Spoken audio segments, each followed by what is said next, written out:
ভাইজান এই গাড়িটা দেখুন। এই কথা বলে গাড়িতে হাতে যে অনেকগুলো টাকা বেরিয়ে আসে, বের হতে থাকে। আরে এটা কি হচ্ছে? এখানে তো দেখি টাকা আর টাকা রয়েছে। আরে এটা কি সম্ভব? মনে হয় এই শুরুমালা আমাদের বোকা বানাচ্ছে। টাকা দেখে তো আসল মনে হচ্ছে। চল তাড়াতাড়ি এটা বন্ধ করে ফেল, না হলে ওরা দেখে ফেলবে। ভাইজান এই গাড়িটা আপনার কেমন লাগলো? মাশাআল্লাহ অনেক ভাইজান, এটা গাড়িটা অনেক সুন্দর। দাম কত রেখেছেন? এর মাত্র দাম 1,00,000 টাকা। 1,00,000 টাকা? আরে মোটা ভাই, আমি ভাবছিলাম এর গাড়ির দাম অনেক টাকা নেবে। এ তো গাড়ির দাম কম দাম যাচ্ছে। এই জন্য গাড়ির চাপ। যদি গাড়ি ভালো লাগে তাহলে উপরে চলে আসুন।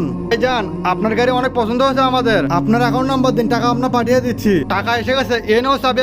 আর তোমাদের গাড়ি নিয়ে চলে যাও তোমরা। আমরা তো আজকে তো 1,00,000 টাকার গাড়ি নিয়ে আমরা মালামাল হয়ে গেলাম। গাড়িতে গিয়ে বস। কেন বসবো? আজকে তো আমি গাড়ি চালাবো। পাগল হয়েছিস? আমি বড়, আমি গাড়ি চালাবো। আরে সর, আমি চালাবো না, আমি চালাবো না, আমি চালাবো। তার আগে দেখবো কে কে শয়তানকারী আল্লাহকে ভালোবাসে। যারা যারা আল্লাহকে ভালোবাসে ভিডিওতে লাইক দিয়ে চ্যানেলটিকে সাবস্ক্রাইব করেন। আর যারা শয়তানকে ভালোবাসে তারা যেন কিছু করার দরকার নেই। না আমি চালাবো, না আমি চালাবো, না আমি চালাবো। আরে হারামখোরেরা 10টা বেজে গেছে, ঝগড়া না করে এখন তোরা কাজে চলে যা। তোরা টাকলা শোন বলতেছি, কোনোদিন গাড়ি কিনলে আমি চালাবো আগে।